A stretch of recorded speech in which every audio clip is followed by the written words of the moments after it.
President Obama getting ready to deliver the State of the Union address tonight with his approval rating making up some ground. It's been a hectic 2 years with mixed reviews from both people and business.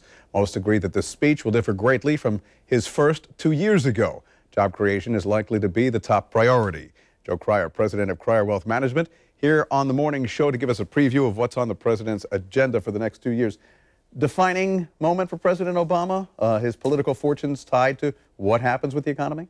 Yeah, this really is kind of a turning point. You know, it is the halfway mark in his presidency, and he will talk a lot about, what's gone right over the last couple of years. And to his credit, things have stabilized, stopped going over the waterfall, so to speak.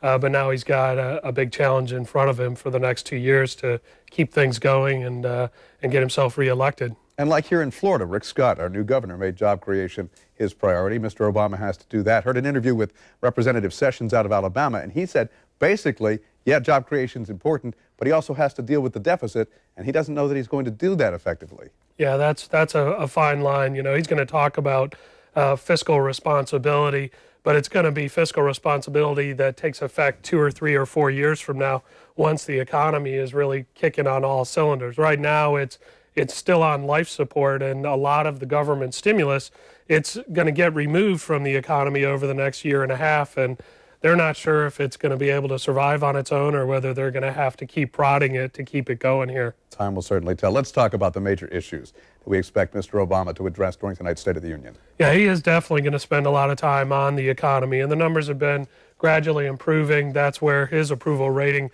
is kind of going lockstep with the economy recovering. And then, as I mentioned, reduce government spending. But again, he's got some battles coming up here. That reduced government spending is going to be planned for 5 years out. And then, of course, job creation is the biggest issue out there right now. Let's talk about job creation. What's he have to do to walk the walk? Yeah, it's that balance again. If you can somehow incentivize businesses or make businesses confident enough that this economic recovery is for real, then they will go out and hire. And some of the staff he's brought in for the second half of his term is very pro-business. Also, clarifying healthcare reform and some of the other regulations is going to help businesses understand what they're facing, and bringing people like Jeff Immelt in on a competitiveness panel, is again another pro-business move. So this is seen as him extending an olive branch to businesses and hopefully get them in a hiring mood. How about a message to the banks? Yeah, the banks, financial regulation reform is the biggie there, and they're still sorting through all these bad loans they've got on the book. They're a long way from getting that done, but that is one of the keys. If you can get clarity on bank balance sheets, they start lending money, and that really does push this economy forward. Now, one of the things the president will not talk about is U.S. foreign policy. And you brought this article in Geopolitical Weekly by George Friedman to my attention. And basically, the tenor of this article is that unless we resolve the situation in Iraq and Afghanistan and reduce the tensions that exist right now in Iran and the potential for war there, the U.S. economic fortunes aren't going to turn around.